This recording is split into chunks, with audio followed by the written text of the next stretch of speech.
안녕하세요. 네, 안녕하세요. 네, 안녕하십니까. 대방열린고시학원에서 영양사 영양교육 담당하는 이승훈입니다. 반갑습니다. 그냥 반가운 게 아니라 같은 전공을 하는 사람을 뭐라 그러죠? 동업자도 아니고 동문도 아니고 아무튼 같은 전공을 하는, 네, 저도 식영 전공이어서, 그리고 저도 병원에서 영양사, 임상, 직원, 관리 다 했었거든요. 종합병원에서. 그래서 반갑습니다. 강의를 하다 보면 저와 다른 간호라든지 치위생이라든지 보건이라든지 다른 전공 학생들을 가르칠 경우가 있거든요. 근데 이제 식영과는 또 느낌이 다르니까 원튼 원치 않든 그렇습니다. 자, 잡설은 그만하고 일단 저와 함께 오늘 공부하실 부분은 영양교육이고요. 1회부터 5회까지 3시간에 걸쳐서 각 14문제씩 할당이 되어 있는데 한번 문제를 풀면서 이론 설명도 좀 해드리면서 넘어가 보도록 하겠습니다. 영양교육은 영양사 국시 과목 중에서 몇 개 안 되는 문과 쪽 과목이에요. 그래서 저도 똑같이 여러분들이랑 학부 공부를 하고 졸업을 하고 영양사 면허를 따고 실제로 영양사도 했지만 이게 한 65% 정도는 이과 쪽 과목인데 이 문과 쪽 과목이 이게 좀 어색하다고 해야 될까, 좀 이해가 잘 안 된다고 해야 될까, 어려워하시는 분들이 좀 있어요. 아예 그냥 생화학이나 영양학이나 식품학 이런 것들은 그냥 외우거나 이제 하면 되는데 영양교육은 조금 좀 이해해야 되는 부분들이 있지만 어렵지 않은 과목이어서 제가 매년 드리는 말씀인데 쉬어가는 시간입니다. 쉬어가는 시간.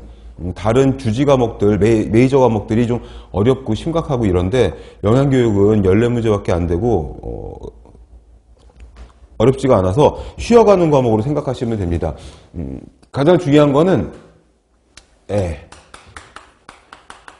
문제를 읽으시면서 감정이입을 하는 게 제일 중요해요. 내가 영양교육을 하는 사람이다, 내가 교육자다, 내가 상담자다 라고 생각하시고 문제를 읽으시면 훨씬 낫습니다. 그냥 이게 뭔 소리를 하는 거야 이게 아니라 내가 교육을 해야 될 사람들이 앞에 있고 내가 상담을 해줘야 될 사람들이 앞에 있으니까 이 사람들에게 내가 어떻게 얘기를 해줘야 될까 라고 감정이입을 해서 생각을 하시면 훨씬 좋습니다.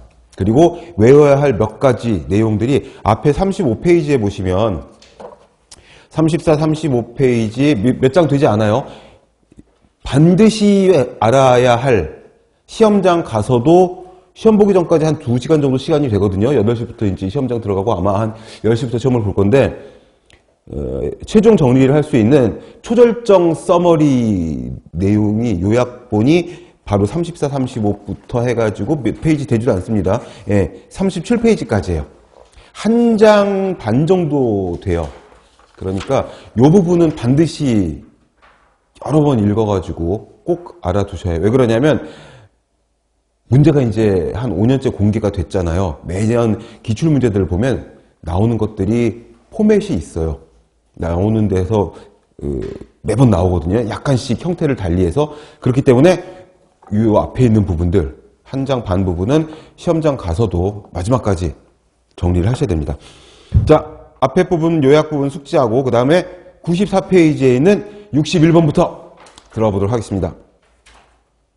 이 부분은 요게 재작년인가 기출 변형인데 영양교육에서 거의 다루지 않는 부분이에요. 그래서 되게 신선한 문제였는데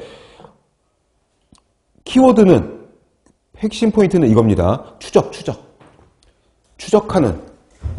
추적한다는 말 나오면은 이거는 코호트예요. 코호트가 뭐냐 하면 쌍둥이란 뜻인데 사전적인 뜻은 코비드19 시절에 아마 코호트 연구 내지는 코호트 이런 말씀 들어보셨을 거예요. 이게 뭐냐 하면은 노출, 비노출 두 그룹을 놓고 위험 요인에 노출된 그룹이 예를 들어 흡연자다. 여기는 비흡연자다. 5년 후, 10년 후 추적 조사를 해서 어느 쪽에서 뭐 폐암이 발생을 했는지, 건강한지. 물론 위험 요인에 노출된 흡연자 그룹이 폐암에 걸릴 확률이 높겠죠. 뭐 그걸 확인해 보자는 거예요. 그래서 연구 시작 시점에 질병이 없는 건강한 사람들, 둘 다 지금은 노출 그룹, 비노출 그룹 둘 다 질병은 없어요. 대신에 이쪽은 흡연자고 이쪽은 비흡연자. 그 사람들의 5년 후, 10년 후를 추적해 보는 거죠. 인터넷이나 뭐 뉴스 이런 데서 많이 보셨을 거예요. 아마 뭐 존스 홉킨스 대학에서 늘 나오는 존스 홉킨스 대학에서 흡연자와 비흡연자를 뭐 5년, 10년, 20년 추적 조사를 했더니 폐암에 걸린 사람들이 역시 흡연자 그룹이 많았다. 뭐 이런 연구 결과가 나오는 것들. 그래서 건강한 사람들의 식사 습관을 조사하고 그들의 질병 발생 여부를 추적하는 건 코호트 연구예요. 코호트. 이런 문제가 거의 없었거든요. 영양교육 쪽에서. 이제 작년인가 재작년에 처음 나와서 첫 번째 문제로 제가 싹 집어넣었습니다. 추적한다 그러면 무조건 코호트 연구입니다. 그 다음에 62번. 자, 감정이입해서 여러분들이 빙의 된 거예요. 교육하는 영양사로. 뭐 졸업하고 이제 면허를 취득하고 인턴 뭐 이런 과정 다 거쳐가지고 이제 여러분들이 이제 대학생들에게 상담을 하는 거야. 그래서 대학생들에게 영양교육을 실시했어. 그래서 대학생들이 이제 아침 식사를 할 수 있는 자신감이 생긴 거예요. 그러면 뭐냐 하면은 앞에 34, 35페이지에 요약 부분에 나와 있는 내용인데 계획적 행동 이론의 구성 요소라고 해서 그 안에 들어있는 인지된 행동 통제력이라고 해요. 이게 뭐냐면 거기 써주세요. 자기 조절, 스스로를 조절할 수 있는 거 또는 자기 통제력이라고 해요. 이제 아침 식사를 할 수 있는 자신감이 내가 이제 생긴 거지. 그게 이제 스스로 변화를 유지할 수 있는 그런 자신감이 생겼다라고 보는 겁니다. 관리를 할 수 있다. 이런 거. 그래서 5번에 인지된 행동 통제력이고 이런 문제도 14문제 중에 한 문제가 반드시 나옵니다. 그리고 우리 카페에도 영양만점 위생만점 카페에도 이 문제가 63번 문제가 질문이 올라왔는데 이겁니다. 영양사가 중년 남성들은 이제 말도 잘 안 듣고요. 이게 영양교육이 잘 안 되거든요. 그래서 조리교육 프로그램에 홍보 자료를 만든 거예요.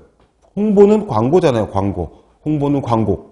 그 홍보자를 제작해서 배포했어. 이거는 뭐냐면 4가지 P가 있잖아요. 4P가 있는데 여기 있는 제품이 프로덕트고 그 다음에 2번에 있는 장소가 플레이스예요. 마케팅의 4가지 요소거든요. 그 다음에 전달 이런 건 없고요. 그냥 숫자 맞추려고 넣은 복이고 가격이 프라이스예요.